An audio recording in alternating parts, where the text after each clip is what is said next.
Hello बच्चा लोग, कैसे हो आप सभी? आई होप मस्त मजे में काफ़ी अच्छे से प्रिपरेशन कर रहे हो ना।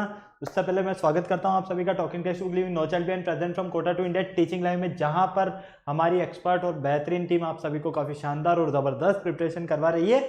मैं इसी आपसे पूरी पूरी उम्मीद कर सकता हूँ, और उम्मीद क्या है, गारंटी है यार, ये तो करेक्ट चीज़ है ना। तो चलो आ जाओ, आज हम न्यू लेक्चर स्टार्ट करने वाले हैं। न्यू लेक्चर जो रहने वाला है बहुत ही अच्छा लेने वाला है। क्यों? क्योंकि पूरा चैप्टर हम स्टडी कर चुके हैं, तो जो लास्ट हमारा लेक्चर होता है ना, वो रिवीजन बेस पर होता है, और रिवीजन बेस पर जो लेक्चर होता है उसके जस्ट बाद ओलंपियाड लेवल क्वेश्चंस का हम लेक्चर लेते हैं एक और। ओके, तो आज हम मेनली बात करने वाले हैं रिवीजन लेक्चर की। क्यों? क्योंकि अभी तक हमने इस पूरे चैप्टर में क्या क्या स्टडी किया है, इन सबका आज हम रिवीजन लेक्चर में एक बार ब्रीफिंग कर लेते हैं, ताकि हमें ओलंपियाड लेवल क्वेश्चन सॉल्व करने में ज़्यादा किसी भी तरह की कोई प्रॉब्लम ना आए। छोटी छोटी तो चलेगी, लेकिन ज़्यादा नहीं आनी चाहिए। ओके, तो लेक्चर स्टार्ट करने से पहले बेटा मैं आपको क्लियर कर देता हूं, हम हमारे प्रमोशन पार्ट के बारे में डिस्कशन करते हैं। तो चलिए फटाफट से आ जाइए, प्रमोशन पार्ट के बारे में डिस्कशन कर लेते हैं।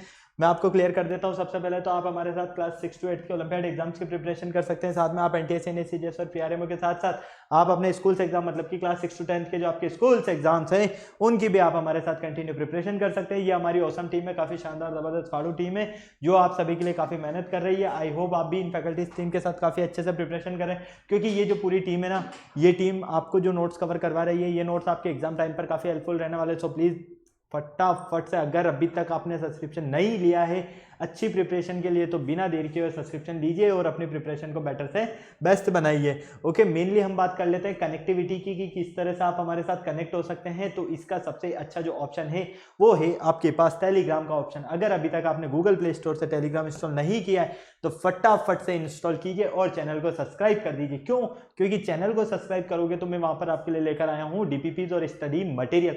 लेकिन उसके लिए आपको क्या करना होगा, पहले चैनल को सब्सक्राइब करना होगा। जैसे ही आप चैनल को सब्सक्राइब करते हो, तो आप वहां पर देखोगे कि हमने डिफरेंट क्लास के लिए डिफरेंट ग्रुप्स बनाए हुए हैं, और उन ग्रुप्स के जो कोड्स है वो यहाँ पर आपको स्क्रीन पर नजर आ रहे हैं। जैसा कि आप देख पा रहे हैं, क्लास 6 का आपका कोड है t.me/tdb06, क्लास 7 का आपका कोड है t.me/tdb07, as well as class 8, class 9 mainly हमारी क्लास 10 है, तो क्लास 10 का आपका कोड रहने वाला है t.me/tdb010। तो फटाफट से आपको क्या करना होगा, बिना देर किए हुए टेलीग्राम इंस्टॉल करना होगा, और डीपीपीज एंड स्टडी मटेरियल के लिए आपको अपने ग्रुप, जो क्लास ग्रुप है, उनके कोड एंटर करने हैं, और एंटर करने के बाद फटाफट से रिव्यू करना स्टार्ट कीजिए और चेक कीजिए कि हमारा जो स्टडी मटेरियल है वो आपकी प्रिपरेशन के लिए कितना हेल्पफुल है। आपको यहाँ से ये एनालिसिस ज़रूर हो जाएगा कि ये जो स्टडी मटेरियल है, इसमें आपकी जो प्रिपरेशन का लेवल है, ये आप बहुत ईजिली चेक कर सकते हो।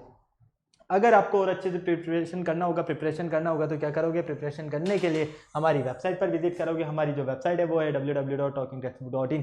फटाफट से वेबसाइट पर विजिट कीजिए, और जैसे ही आप वेबसाइट पर विजिट करोगे तो इस तरह के काफ़ी सारे पैकेजेस आप बने हुए पाओगे। आपको क्या करना है, अपने रेस्पेक्टिवली क्लास के अकॉर्डिंग अपना पैकेज सेलेक्ट करना है। जैसे कि आप क्लास 10th में है तो आप क्लास 10th का पैकेज सेलेक्ट करोगे। यहाँ पर मैंने डेमो के बेस पर एक क्लास 6 का पैकेज लिया हुआ है। इस पैकेज का कॉस्टिंग प्राइस है 9000 रुपीज़, और सेकंड पैकेज का कॉस्टिंग प्राइस है 3500 रुपीज़। मैं आपको क्लियर कर देता हूँ इसमें क्या क्या मिलने वाला है आपको।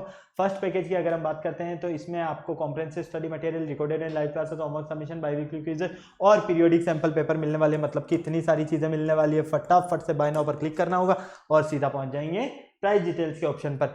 अगर आपको लगता है कि नहीं, मेरे पास जो स्टडी मटेरियल है सफिशिएंट है, मुझे तो स्टडी मटेरियल की नीड नहीं है, लेकिन एक अच्छी सी टेस्ट सीरीज मिल जाए, तो वो ऑप्शन भी मैं लेकर आया हूँ आपके लिए। क्योंकि ये जो हमारी टेस्ट सीरीज है ना, इसमें काफ़ी अच्छे और शानदार क्वेश्चंस हैं, जिसमें आपको काफ़ी मज़ा आने वाला है। आपकी प्रिपरेशन का लेवल आपको फर्स्ट टाइम में ही कंफर्म हो जाएगा कि हाँ यार, मुझे इतनी प्रिपरेशन करने का और नीड है अभी तो, क्योंकि जिस लेवल की मैं प्रिपरेशन कर रहा था उस अकॉर्डिंग तो मेरा टेस्ट क्लियर ही नहीं हो रहा। तो अगर आपके पास स्टडी मटेरियल कंप्लीट है आपका, तो बिना देर के टेस्ट सीरीज ज्वाइन कीजिए, ताकि आप अपना रिव्यू सेल्फ कर सकें। यहाँ पर आप देख पा रहे हैं जो टेस्ट सीरीज का पैकेज है वो 3500 रुपीज़ का है। इसमें आपको क्या क्या मिलने वाला है, पीरियोडिक टेस्ट पेपर, साथ में recorded and live classes, by weekly quizzes. तो बिना देर किए हुए बाय नाउ पर क्लिक कीजिए और प्राइस डिटेल्स पर पहुंच जाइए। जैसे ही आप प्राइस डिटेल्स पर जाते हो, तो मैं आपके लिए यहाँ पर लेकर आया हूँ 30% का डिस्काउंट ऑफर। कितना? 30% का डिस्काउंट। लेकिन उसके लिए यहाँ पर आपको एक कोड यूज़ करना होगा। कूपन कोड आपका रहने वाला है, वो रहने वाला है LS लाइव। क्या रहने वाला है? LS live. फटाफट से इससे या तो नोट कर लो या इसका स्क्रीनशॉट ले लो, क्योंकि यही कूपन कोड आपको 30% का डिस्काउंट दिलाएगा। फॉर एग्जाम्पल, फर्स्ट पैकेज का आपका कॉस्टिंग प्राइस है 9000 रुपीज़। यहाँ पर आपको 2700 रुपीज़ का डिडक्शन मिलेगा। तो फाइनली ये पैकेज आपको ओनली ऑन 6300 रुपीज़ में मिलेगा। कितने में? ओनली ऑन 6300 रुपीज़ में। तो आपको क्या करना होगा, बिना देर के बाय पैकेज पर क्लिक करना है और सीधे पहुंच जाना है पेमेंट गेटवे के ऑप्शन पर। जैसे ही आप पेमेंट गेटवे के ऑप्शन पर जाते हो तो यहाँ पर कुछ ऑप्शन है जैसे credit card, debit card, net banking, जिस भी फैसिलिटी से चाहो उस फैसिलिटी से हमारा सब्सक्रिप्शन ले सकते हो और अपनी प्रिपरेशन को बेटर से बेस्ट बना सकते हो। ठीक है, अगर आप टेस्ट सीरीज के लिए भी यही कूपन कोड यूज करते हो तब भी आपको 30% का डिस्काउंट मिलेगा। फॉर एग्जांपल आपकी जो टेस्ट सीरीज है वो 3500 रुपीज़ की है। LS लाइव कोड यूज करने के बाद आपका जो ये टेस्ट सीरीज है का पैकेज है ये ओनली ऑन 2450 रुपीज़ में मिलेगा। कितना? 2450 में, सिर्फ 2450 में आपको मिलने वाला है। तो फटाफट से सेम प्रोसेस आपको अप्लाई करना होगा। ओके, अगर इस पूरी प्रोसेस में किसी भी तरह की कोई प्रॉब्लम है, छोटू सा नंबर नजर आ रहा है 9549041111, कॉल कीजिए इस पर और अपने जितने भी डाउट्स है डाउट्स क्लियर कर लीजिए ताकि आप हमारा सब्सक्रिप्शन ले सकें और अपनी प्रिपरेशन को बेटर से बेस्ट बना पाएं। ओके, तो चलो लेक्चर स्टार्ट करने का टाइम आ गया है। वैसे लेक्चर स्टार्ट करने से पहले आपको पता है जैसा कि हम क्या करते हैं, एक कार्डिनल प्रॉमिस करते हैं। क्यों करते हैं कार्डिनल प्रॉमिस? क्योंकि आपकी और हमारी बॉन्डिंग बनी रहे। तो आ जाइए मेरे साथ एक कार्डिनल प्रॉमिस कर लीजिए फटाफट से। I promise listen to the complete lecture and make proper notes of it so that I can become a smart student. Smart आप ऑलरेडी यहीं से, आपको क्या बनना है यहाँ पर?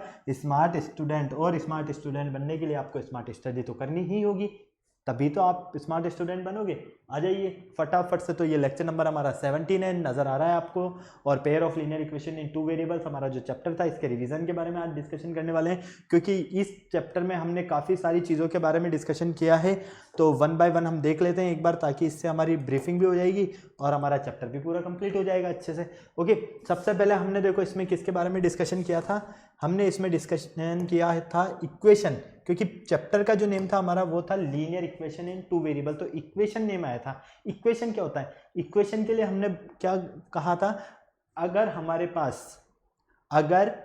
पास कोई वैल्यू है और वो क्या है, इक्वलेट, मतलब कि इक्वल सिंबल के साइन से हम कह सकते हैं कि वो इक्वलेट है। किससे? इक्वल के साइन से। ठीक है, जिसमें वेरिएबल भी हो, या आप ये कह सकते हो कि टू एल्जेब्रिक एक्सप्रेशन, ऐसी टू एल्जेब्रिक एक्सप्रेशन जो इनके बीच में किसका सिंबल हो, इक्वल का सिंबल हो, वो मिलकर क्या बनाती है, हमारे पास एक इक्वेशन बनाती है। क्या बनाती है? एक इक्वेशन। For example 5x + 9 = 4। देखो फर्स्ट एल्जेब्रिक एक्सप्रेशन। अब आपको पता है कि एल्जेब्रिक एक्सप्रेशन क्या होता है। ओके, तो इसमें तो कुछ प्रॉब्लम वाली बात नहीं है, ये चीज़ें तो बहुत बेसिक है।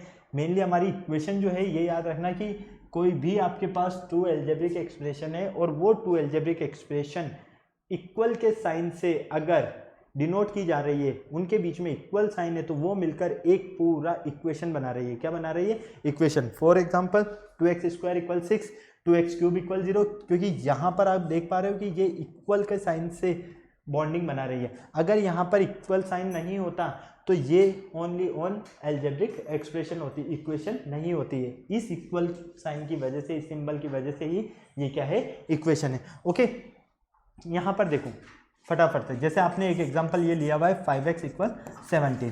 ठीक है, अब ये जो x है, ये x तो क्या है, वेरिएबल है। x है आपका वेरिएबल, ये 5 ये कोफिशिएंट है। क्या है?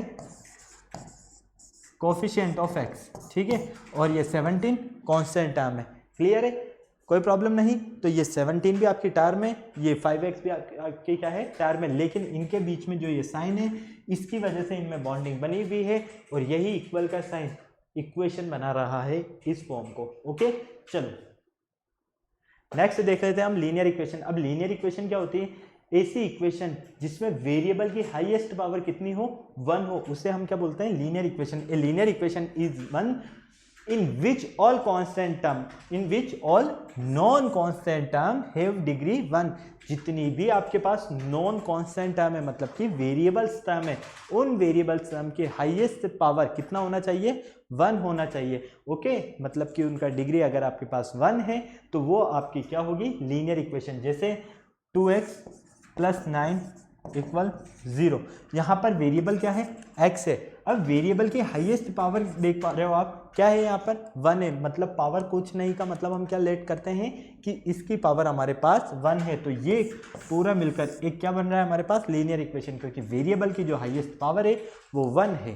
क्लियर है, कोई प्रॉब्लम नहीं। फॉर एग्जाम्पल x + 5 = 10, ये x आपका वेरिएबल है, ये 5 तो आपके पास वैल्यू है, ठीक है, और ये 10 आपको क्या मिल रहा है, x + 5, मतलब कि इस x के प्लेस पर अगर आप कुछ भी पुट करते हो, जैसे मान लो 5 पुट करते हो तो आपको क्या वैल्यू मिलेगी, 10। तो ये ध्यान रखना है कि वेरिएबल की अगर हम वैल्यू पुट कर रहे हैं इक्वेशन में तो हमें डिफरेंट वैल्यूज मिलती जाएगी। क्लियर है, कोई प्रॉब्लम नहीं। चलिए नेक्स्ट देख लीजिए, लीनियर इक्वेशन इन 2 वेरिएबल्स। अब बात आती है 2 वेरिएबल्स वाले linear equation.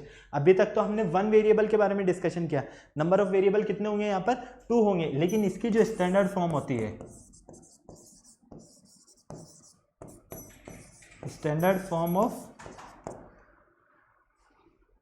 2 variables linear equation, इसकी स्टैंडर्ड फॉर्म होती है आपके पास ax + by + c = 0। ठीक है, क्लियर है, कोई प्रॉब्लम नहीं। देखो यहां पर फर्स्ट वेरिएबल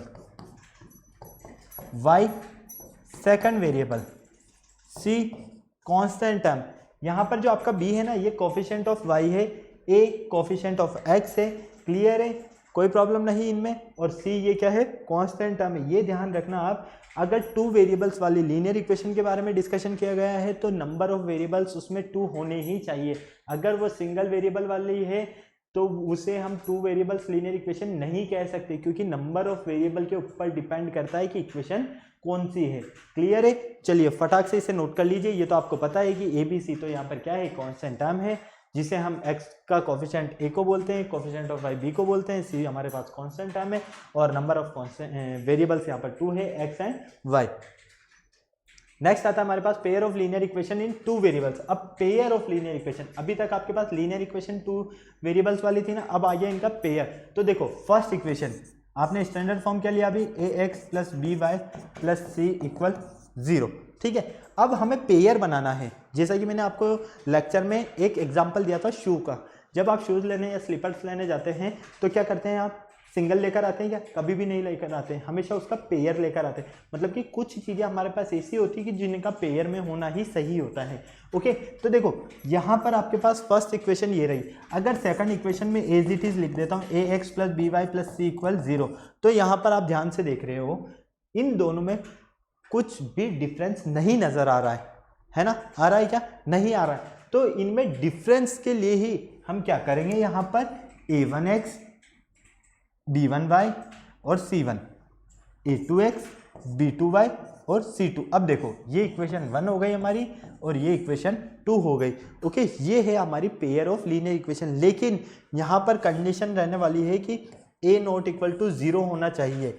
यहाँ पर a ≠ 0 होना चाहिए दोनों इक्वेशन के लिए। क्यों, क्योंकि देखो अगर आप यहाँ पर a की वैल्यू को 0 कर देते हो तो ये हो जाएगा 0x, तो 0 × x तो मतलब 0। फाइनली क्या मिलेगा, by + c1, b1y + c1 = 0 and b2y + c2 = 0। तो ये पेयर ऑफ लीनियर इक्वेशन तो रहेगी, लेकिन नंबर ऑफ वेरिएबल इसमें ओनली ऑन 1 ही रहेगा। इसीलिए 2 वेरिएबल्स वाले लीनियर इक्वेशन का पेयर के लिए हमारे पास कंडीशन क्या होना चाहिए कि a की वैल्यू 0 नहीं हो। क्लियर है, कोई प्रॉब्लम नहीं। और यहाँ पर भी सेम इक्वेशन 1 के लिए x का कोफिशिएंट a1 है, y का कोफिशिएंट b1 है और c2 कांस्टेंट टर्म है। एज इट इज x का कोफिशिएंट a2 है, y का कोफिशिएंट b2 है और c2 हमारा कांस्टेंट टर्म है। क्लियर है, कोई प्रॉब्लम नहीं। फटाक से इसे नोट करो और इसका स्टैंडर्ड फॉर्म हमेशा याद रखना। अगर आपको इसका स्टैंडर्ड फॉर्म याद है तो आपको कहीं पर भी कोई भी प्रॉब्लम नहीं होने वाली है। चलो, इसके बाद में हमने इनके सॉल्यूशंस के बारे में डिस्कशन किया था, सॉल्यूशंस के मेथड्स के, और 2 टाइप्स के मेथड्स के बारे में डिस्कशन किया मेनली हमने। कितने टाइप्स के मेथड के, 2 टाइप्स के। फर्स्ट जो मेथड था हमारा वो था ग्राफिकली रिप्रेजेंटेशन, और सेकंड मेथड जो था हमारा वो था एल्जेब्रिकली मेथड। ओके, ग्राफिकली जो रिप्रेजेंटेशन था इसमें हमारे पास 3 केसेस थे।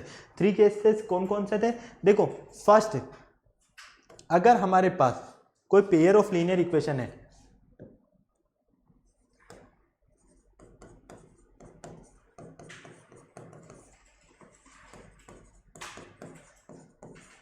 ये हमारी pair of linear equation in 2 variables है। ठीक है, क्लियर। अब यहाँ पर अगर कंडीशन ऐसी मिल जाए आपको कि a1/a2 ≠ है b1/b2 के, देखो यहाँ पर अगर टू इक्वेशन है, जब आप इन्हें ग्राफ पर रिप्रेजेंटेशन करोगे तो ग्राफ पर रिप्रेजेंटेशन करने पर आप क्या देखोगे, जितनी इक्वेशंस होगी नंबर ऑफ लाइंस भी उतनी ही होगी, मतलब कि नंबर ऑफ सॉल्यूशंस भी हमारे पास उतने ही होंगे, हम कह सकते हैं। क्लियर है, कोई प्रॉब्लम नहीं इसमें तो किसी भी तरह की, समझ में आया ना।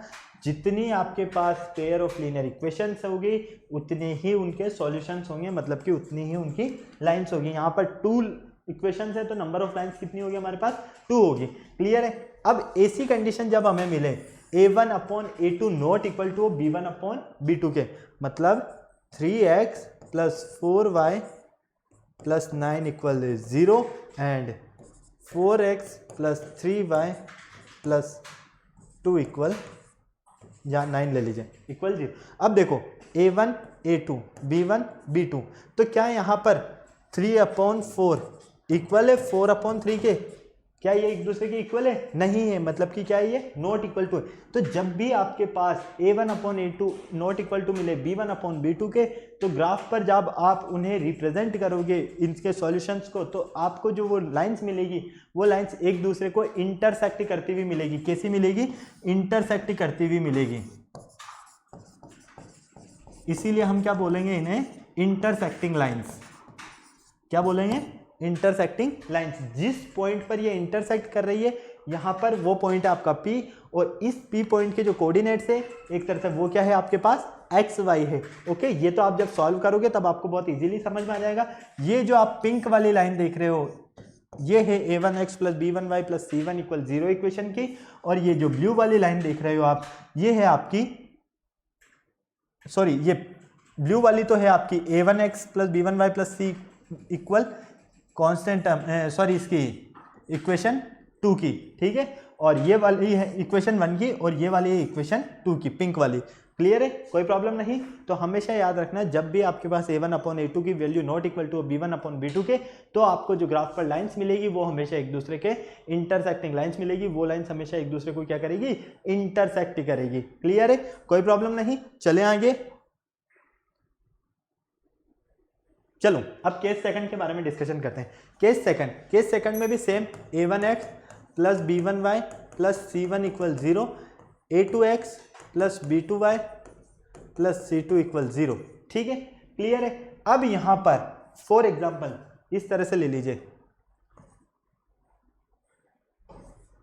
9x plus 4y plus 3 equal 0, 9x plus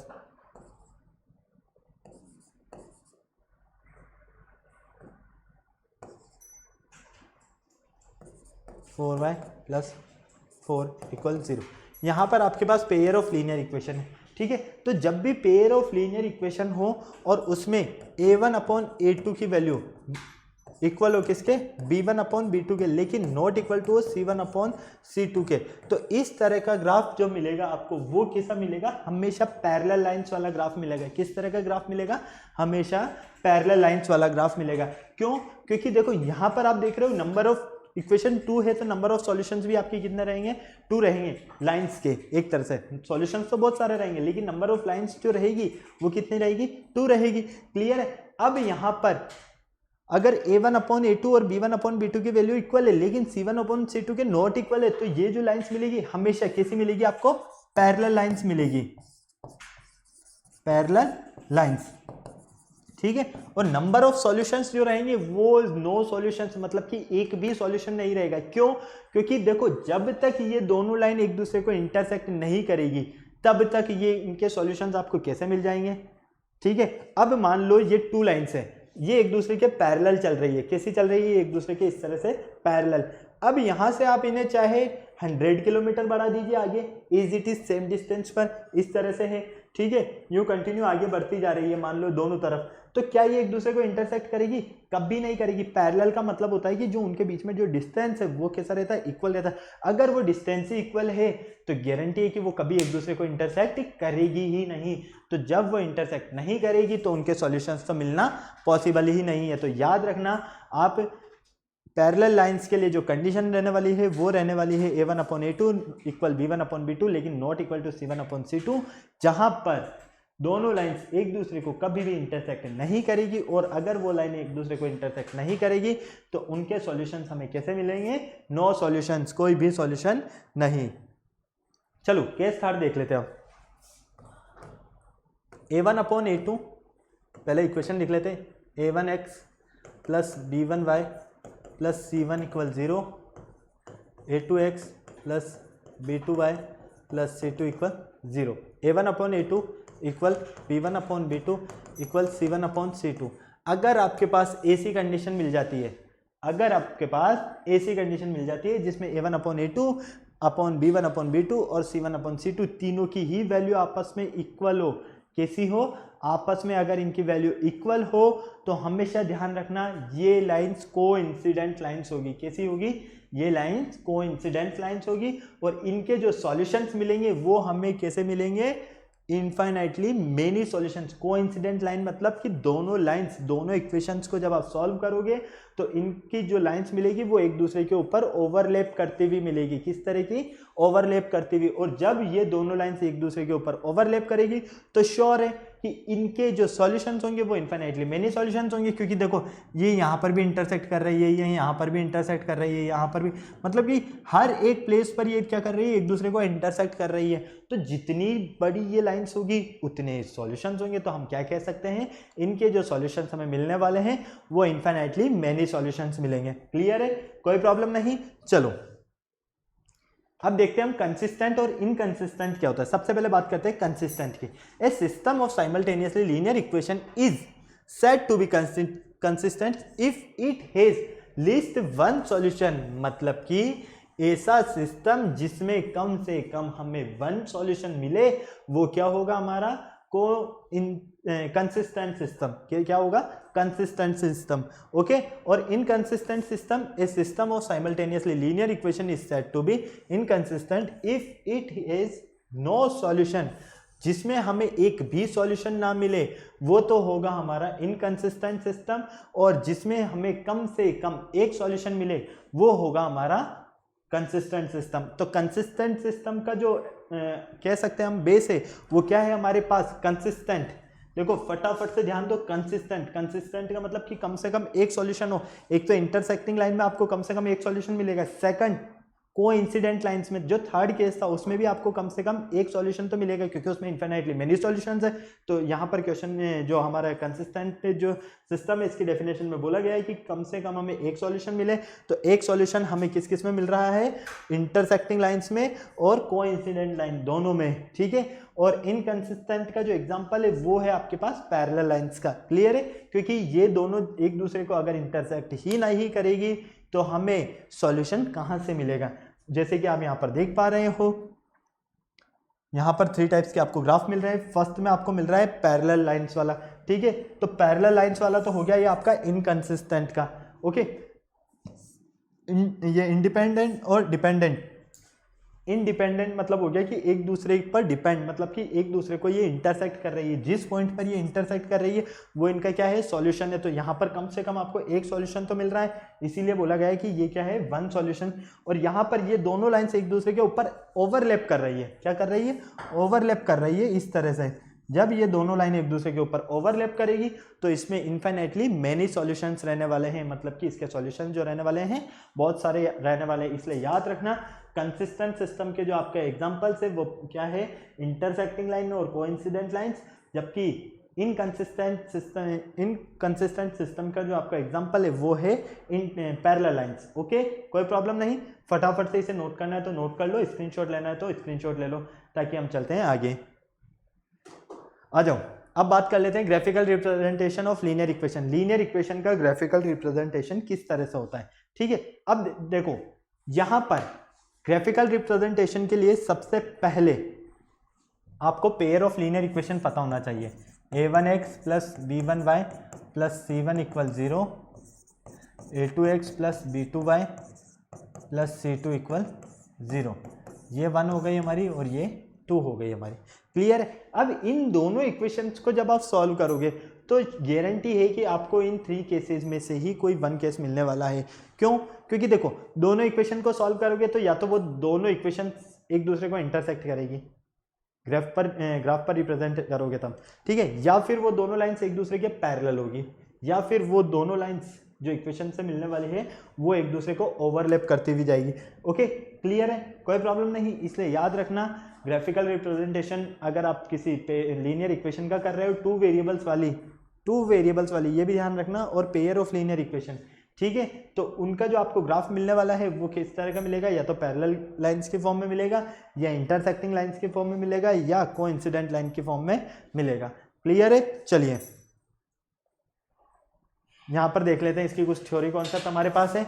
step 1, obtain the given system of simultaneously linear equation in x and y, let the system of simultaneous linear equation, आपके पास two pair of linear equation है, a1x plus b1y plus c1 equal 0 and a2x plus b2y plus c2 equal 0। Okay, आपको क्या करना है, draw the graph of the equation 1 and 2, आपको equation 1 और 2 का ग्राफ ड्रॉ करना है, ठीक है। If the lines L1 L2 intersect at a point AB are the coordinates of the point, then the given system has a unique solution given by x equal a, y equal b, otherwise the system otherwise go to step 4। देखो, ये कहना चाह रहा है कि अगर आप यहां पर इन टू इक्वेशंस को सॉल्व करते हो तो यहां से मिलेगी आपको L1 लाइन, यहां से मिलेगी आपको L2 लाइन। अगर ये L1 लाइन और L2 लाइन एक दूसरे को इंटरसेक्ट कर रही है, क्या कर रही है, एक दूसरे को इंटरसेक्ट कर रही है, और जिस पॉइंट पर ये इंटरसेक्ट कर रही है उसके कोऑर्डिनेट्स रहने वाले हैं आपके A एंड B। क्या रहने वाले हैं, A एंड B, और इसका जो सॉल्यूशन मिलेगा आपको वो कैसा मिलेगा, यूनिक सॉल्यूशन। तो जब ये एक दूसरे को इंटरसेक्ट करेगी और यूनिक सॉल्यूशन मिलेगा, तो जिस पॉइंट पर ये इंटरसेक्ट कर रही है ना, उसके कोऑर्डिनेट्स याद रखना A और B रहने वाले हैं आपके। यहाँ पर A जो है वो है x और B है y। क्लियर है, मतलब कि फर्स्ट वाला कोऑर्डिनेट में, जैसा कि हर बार आपको बताता हूं, एक्स एक्सिस को शो करता है, और सेकंड वाला कोऑर्डिनेट हमेशा वाई एक्सिस को शो करता है। क्लियर, चलो फोर्थ स्टेप देख लो फटाफट से। If the line L1 and L2 are coincident, then the system of consistent and has infinitely many solution. In this case every solution of one of the equations is a solution of the system, otherwise go to step 4। इसके according बोला गया है, इस fourth step के according, अगर आपके पास इन two pair of linear equation से लाइन L1 और लाइन L2 मिलती है, लाइन L1 और लाइन L2 एक दूसरे को कोइंसिडेंट करती है, मतलब कि एक दूसरे के ऊपर अगर ओवरलैप होती हैं, तो इनके जो सॉल्यूशंस मिलेंगे आपको वो इनफाइनाइटली मेनी सॉल्यूशंस मिलेंगे।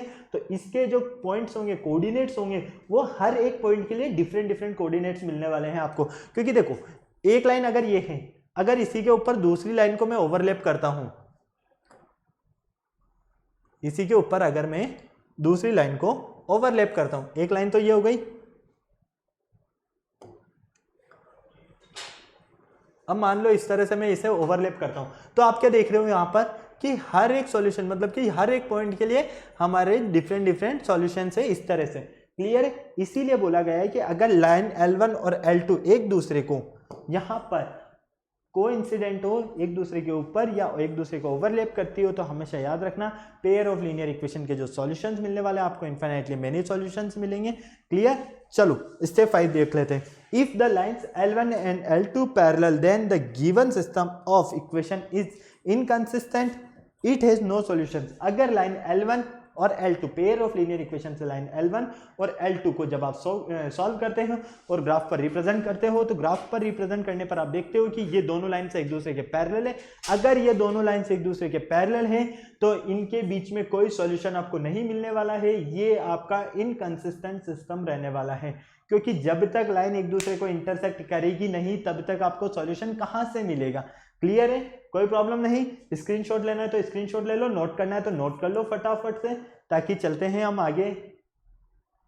ओके, चलो अब बात कर लेते हैं हम homogeneous system of equations. Homogeneous system of equations क्या होता है? होमोजीनियस सिस्टम ऑफ इक्वेशंस के according a system of simultaneous equation is said to be homogeneous if all of the constant term are zero। मतलब कि आपके पास कोई pair of linear equation है और उसमें अगर आपकी कांस्टेंट टर्म क्या हो, जीरो हो। जरूरी नहीं है कि पेयर ऑफ लीनियर इक्वेशन हो, टू वेरिएबल्स वाले लीनियर इक्वेशन भी हो, अगर उसमें कांस्टेंट टर्म आपकी जीरो हो तो वो होगा आपका होमोजीनियस सिस्टम। फॉर एग्जांपल इसकी स्टैंडर्ड फॉर्म की बात करते हैं। टू वेरिएबल्स वाली लीनियर इक्वेशन की जो स्टैंडर्ड फॉर्म रहती है वो रहती है आपकी A X plus B Y plus C equal 0, यही रहती है ना। लेकिन होमोजीनियस में क्या बोला गया है कि ये जो कांस्टेंट टर्म है, ये जो कांस्टेंट टर्म है ये क्या होना चाहिए, 0 होना चाहिए। तो आप क्या कह सकते हैं, A X plus B Y equal 0, ये है आपकी होमोजीनियस इक्वेशन। क्लियर है, कोई प्रॉब्लम नहीं।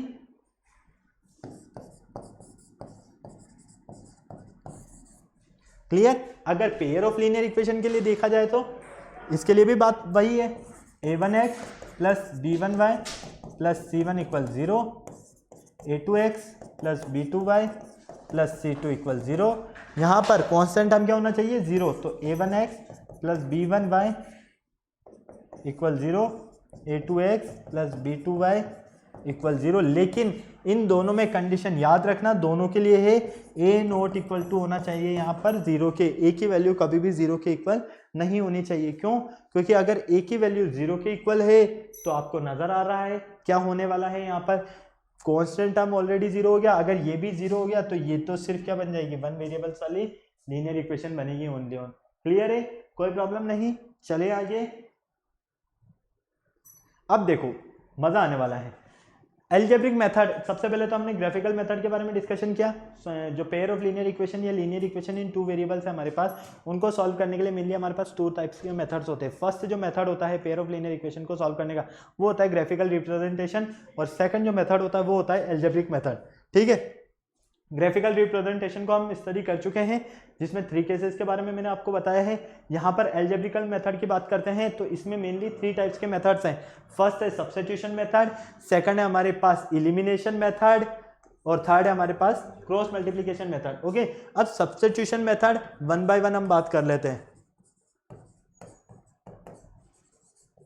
सब्स्टिट्यूशन मेथड, सेकंड है हमारे पास एलिमिनेशन मेथड।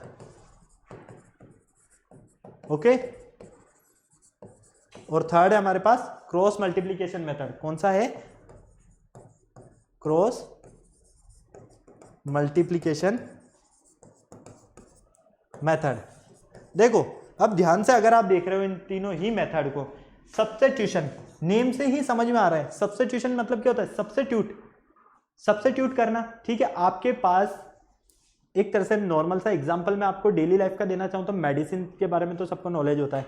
ठीक है, अगर आपका हेडेक हो रहा है तो आप देखते हो कि हर एक डिफरेंट मेडिकल पर अगर आप जाते हो लेने, तो वहाँ पर आपको डिफरेंट टाइप्स की टेबलेट दी जाती है। आप सिर्फ यही बोलते हो कि मेरा हेडेक हो रहा है, हेडेक के लिए टेबलेट चाहिए या कोल्ड के लिए चाहिए। तो मतलब आप क्या देख रहे हो वहाँ पर कि टेबलेट का जो ब्रांड है वो चेंज है, कंपनी चेंज है, लेकिन उसका जो सॉल्ट है वो तो क्या है, सेम है ना एक तरह से। तो सब्स्टिट्यूट का मतलब भी यही होता है कि पेयर ऑफ लीनियर इक्वेशन है आपके पास।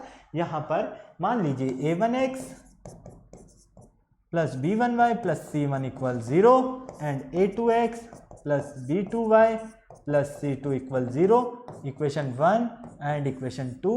तो यहां पर इक्वेशन 1 और 2 में आप क्या देख पा रहे हैं, यहाँ पर हमें किसी एक वेरिएबल की या तो इक्वेशन 1 में से लें या इक्वेशन 2 में से लें, किसी भी एक वेरिएबल की अगर हम वैल्यू फाइंड करके उसे अदर इक्वेशन में पुट करते हैं तो वहाँ पर हमें एक वेरिएबल और फाइंड हो जाएगा। उस वेरिएबल को हम अगर इक्वेशन 3 में पुट करेंगे, जो कि हम यहाँ से फाइंड करने वाले हैं, ओके, तो फाइनली हमें क्या मिल जाएगा, दोनों ही वेरिएबल का वैल्यू। क्लियर।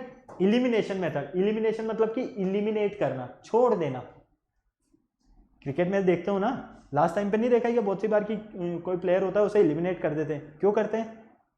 कोई ना कोई रीजन होता है। तो यहाँ पर हम किसे एलिमिनेट करते हैं, किसी भी एक वेरिएबल को। हो सकता है वेरिएबल एक्स हो सकता है वेरिएबल वाई हो, डिपेंड आप पर करता है कि आप किसे एलिमिनेट करना चाहते हैं। ठीक है, मतलब क्या करते हैं हम, इसमें कंडीशन डायरेक्ट आपके सामने है, elimination by equating the coefficients. मतलब कि जो आपके पास पेयर ऑफ लीनियर इक्वेशन है उसमें कोफिशिएंट है, उन कोफिशिएंट को क्या करो आप, इक्वल कर दो। या तो एक्स कोफिशिएंट को इक्वल करो या वाई कोफिशिएंट को इक्वल करो, दोनों ही इक्वेशन में। ठीक है, दोनों में से किसी एक इक्वेशन, दोनों ही इक्वेशंस के अगर आपने किसी एक वेरिएबल को क्या किया, इक्वल कर दिया तो यहाँ पर एक वेरिएबल तो आपका कैंसिल हो जाएगा, सेकंड वेरिएबल को आप इजीली फाइंड कर सकते हो। और क्रॉस मल्टीप्लिकेशन में तो तलवार चलाना सबको आता ही है।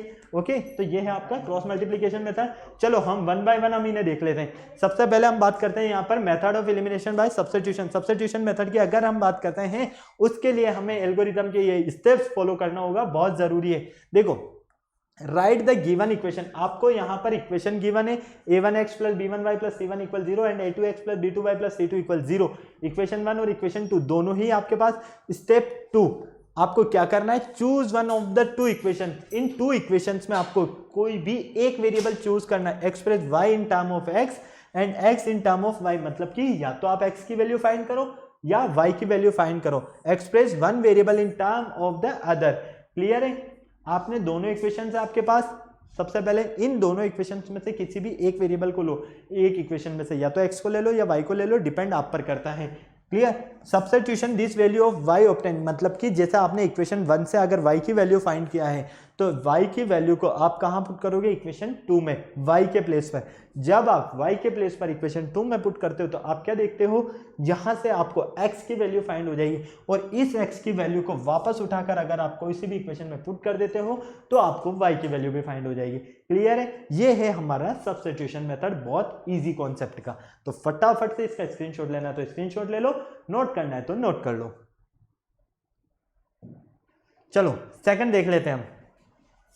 सेकंड है हमारे पास method of elimination equating the coefficient. हमें एलिमिनेशन मेथड की हेल्प से कोफिशिएंट्स को इक्वल करके एलिमिनेट करना है ना। इसके लिए मेनली हम 5 टाइप्स के जो इसके टाइप्स है मेथड्स के, एलिमिनेशन मेथड्स के, उनके बारे में डिस्कशन करते हैं। उससे पहले हम एक बार एल्गोरिथम को देख लेते हैं। सबसे पहले आपके पास 2 इक्वेशंस है। 2 इक्वेशंस कौन कौन सी होगी, pair of linear equation a1x plus b1y plus c1 equal 0 and a2x plus b2y plus c2 equal 0। ये इक्वेशन 1 है, ये इक्वेशन 2 है। क्लियर? ये दोनों है इक्वेशन आपके पास। अब देखो, multiply the equation so as to make the coefficients of the variable to be eliminated equal। मतलब आपको क्या करना है, ये इक्वेशन 1 और इक्वेशन 2 है, इनमें आपको x वेरिएबल या y वेरिएबल आपको इक्वलेट करना है। तो आपको उसके लिए क्या करना होगा, इन इक्वेशन को मल्टीप्लाई करना है। किससे मल्टीप्लाई करना है, ये आपको कंडीशंस के अकॉर्डिंग देखना है। मान लीजिए आपको दे दिया जाए 2x plus 4y minus 9 equal 0 and 3x plus 6y plus 19 equal 0।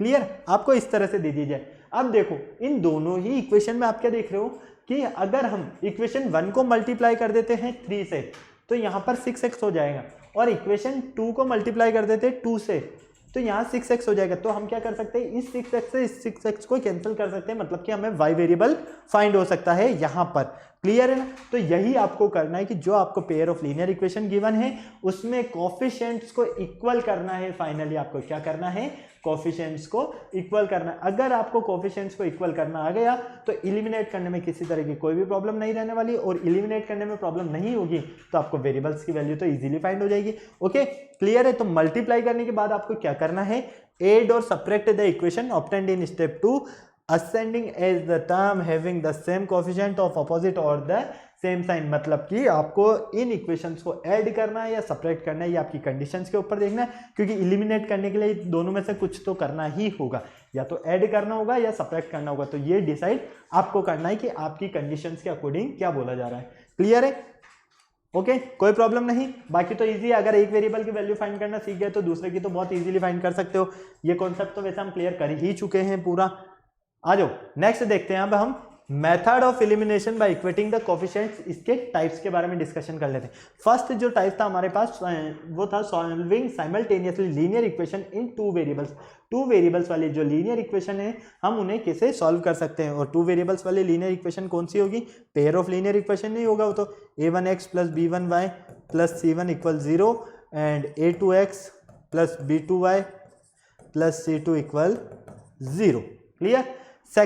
Second में क्या दिया है, reducible to a system of simultaneously linear equation. मतलब कि इसमें आपको अपॉन वाली फॉर्म में दिया होगा, फ्रैक्शंस फॉर्म में, जिसमें आपको याद हो तो 1 अपॉन u को लेट कर लिया आपने x, 1 अपॉन v को लेट कर लिया आपने y, इस तरह से। क्लियर है? तो एक टाइप था ये।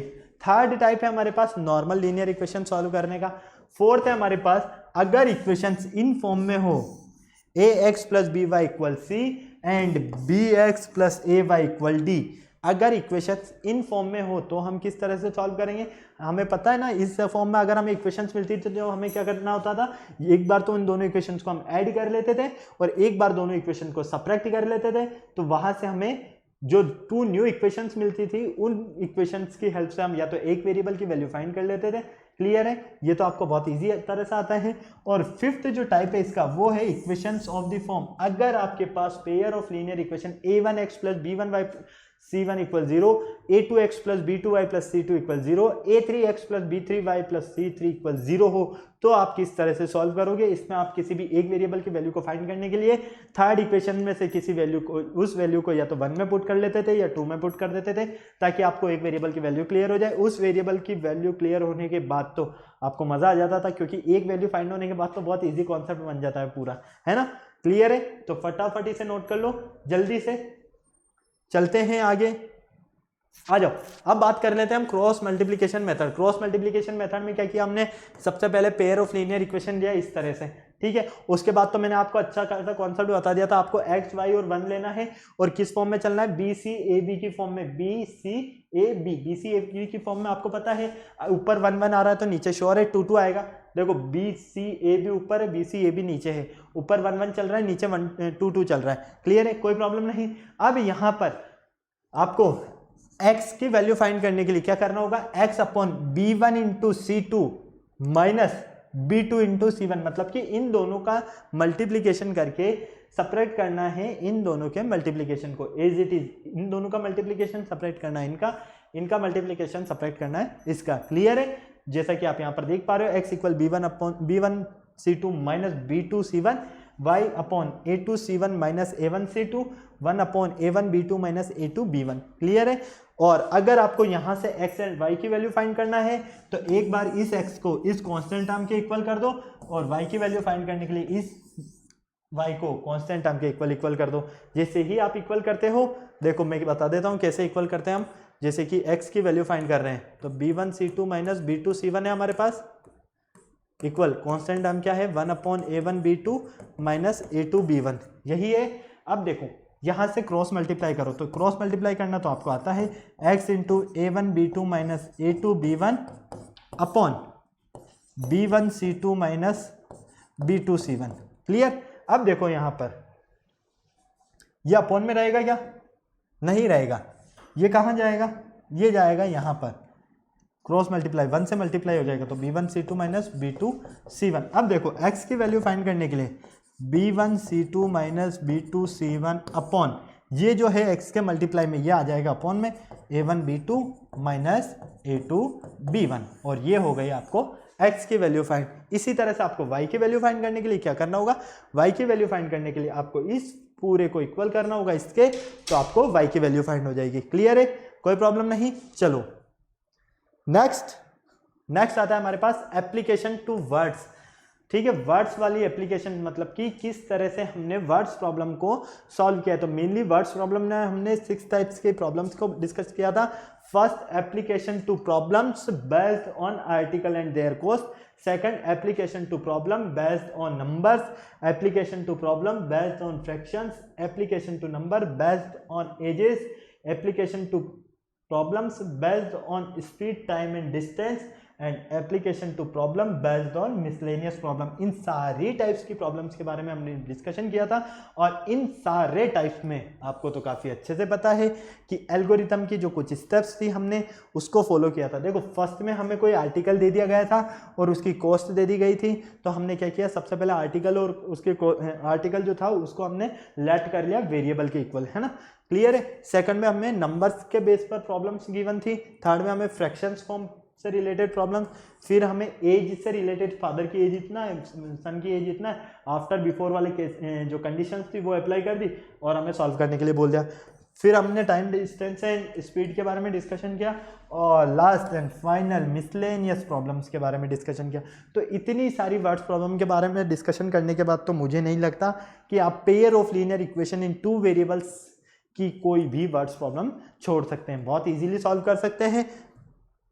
चलो तो देखो, फर्स्ट सबसे पहले आपको आर्टिकल और उसकी कॉस्ट से रिलेटेड जो वर्ड्स प्रॉब्लम सॉल्व करना था, उसके लिए आपने क्या किया, एल्गोरिथम देखो हमारा सबका सेम है, तो हम एक बार इनको ब्रीफिंग कर लेते हैं ताकि हमें कहीं तक कोई प्रॉब्लम ना आए, सब में सेम रहने वाली है। सबसे पहले आपको क्या करना है, read the problems carefully and identify the unknown quantities. आपको जो प्रॉब्लम्स गिवन है पहले इन्हें आपको केयरफुली रीड करना है और अननोन क्वांटिटीज को क्या करना है, आइडेंटिफाई करना है। और जैसे ही आप इन्हें आइडेंटिफाई करते हो तो इन्हें वेरिएबल का नेम दे दो, या तो एक्स वेरिएबल दे दो या वाई वेरिएबल दे दो, w दे दो, u दे दो, v दे दो, जो आपकी इच्छा हो वो वेरिएबल नेम दे दो। ओके, फिर आपको आइडेंटिफाई जो किए गए हैं वेरिएबल्स, इन्हें डिटरमाइन करो। डिटरमाइन करने के बाद आप क्या करोगे, इन्हें आप इक्वेशंस फॉर्म में कन्वर्ट करोगे। जब आप इन्हें इक्वेशंस फॉर्म में कन्वर्ट करते हो तो आप क्या देखते हो कि इक्वेशंस फॉर्म में कन्वर्ट करने पर हमें इन्हें सॉल्व करना है, क्योंकि पेयर ऑफ लीनियर इक्वेशन मिल जाती है। और in pair of linear equation को हम जिस मेथड से चाहें, चाहे वो सब्स्टिट्यूशन मेथड हो, एलिमिनेशन मेथड हो, क्रॉस मल्टीप्लिकेशन मेथड हो, जिस भी मेथड से चाहें उस मेथड से सॉल्व कर सकते हैं। डिपेंड हमारे ऊपर करता है कि हम किस कंडीशंस में इजीली सॉल्व कर पा रहे हैं। ऐसा नहीं है कि आपको अगर क्रॉस मल्टीप्लिकेशन मेथड नहीं आ रहा है उस टाइम पर तो आप उसी के पीछे रहो, नहीं, एलिमिनेशन मेथड यूज कर लो, कोफिशिएंट्स को इक्वल करके किसी एक वेरिएबल को कैंसिल कर दो, या सब्स्टिट्यूशन मेथड से सॉल्व कर लो। मतलब हमें क्वेश्चन को जितना सिंपल हो सके ना उतना सिंपल बनाना है। अगर जितना सिंपल क्वेश्चन बनेगा उतनी ही ज्यादा इजी कैलकुलेशंस आपको मिलने वाले हैं। ओके, फिर हमने बात किया नंबर वर्ड्स प्रॉब्लम में नंबर्स के बेस पर, सेम फ्रैक्शंस के बेस पर, एज से रिलेटेड, मिसलेनियस प्रॉब्लम, सारी प्रॉब्लम्स के बारे में हमने वन बाय वन डिस्कशन किया। ये सारी प्रॉब्लम्स आपके सामने स्क्रीन पर है।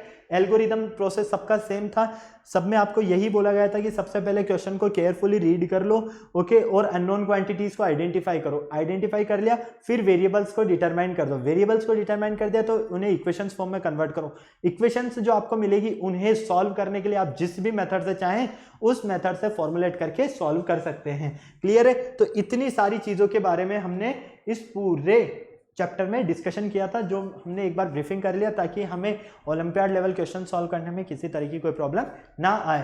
तो ये था आज का आपका लेक्चर जो था रिवीजन के बेस पर। आई होप आपने पूरा रिवीजन किया है लेक्चर का, चैप्टर का। अगर अभी तक आपने बाकी वीडियोस नहीं देखे, आपको कहीं लगता है कि नहीं यार मुझे ये कॉन्सेप्ट क्लियर नहीं हुआ है, तो उन सभी के लिंक आपको डिस्क्रिप्शन में गिवन है। 16 लेक्चर तक 17 ये रहा हमारा। तो आप जिस भी लेक्चर का आपको डाउट है उस लेक्चर का लिंक क्लिक कीजिए और वहां से वापस से रिव्यू कीजिए ताकि आपको इजीली आपकी जो प्रॉब्लम्स है वो सॉल्व हो पाए और पढ़ने में आपको मजा आए। ओके, वीडियो को अभी तक आपने लाइक नहीं किया तो फटाफट से वीडियो को लाइक करो, चैनल सब्सक्राइब करो, बेल आइकन प्रेस करना बिल्कुल नहीं भूलना है, क्योंकि हमारी आने वाली वीडियोस की जो अपडेट है आपको टाइम टू टाइम मिलती रहेगी। ओके, ठीक है बेटा, नेक्स्ट लेक्चर में मिलते हैं फिर हम न्यू लेक्चर के साथ। Okay, bye.